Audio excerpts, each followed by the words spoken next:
Setiap hari 100 kali buat step ini dalam masa 14 hari kurus satu badan. Jangan lupa follow, like, share, save video ini sebab Watermi nak ajar korang cara yang betul dan berkesan. Bila kita nak buat biar masa, kalau boleh kita kemut perut sekali. Kalau korang tak pandai perut kemut, macam mana nak buat ni? Korang pergi I punya video, cari video yang ada pin dekat atas.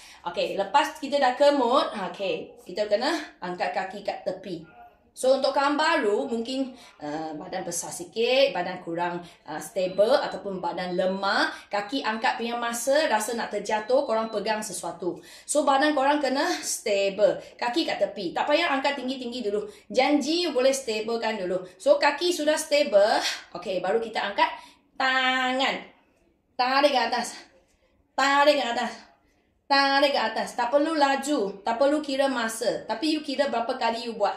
So, mula-mula kita buat 10 kali dulu. Kalau sudah penat, korang rehat sekejap.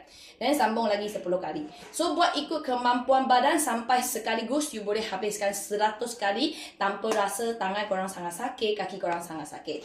Tengok 14 hari kemudian, you akan terkejut satu badan sudah kecil. Sebab ini senaman sangat buang lemak dalam badan punya. Senaman Watermi tak lari, tak lompat, tak beban badan, tak beban lutut. Memang sangat selesa dan santai tapi berkesan dalam masa 14 hari.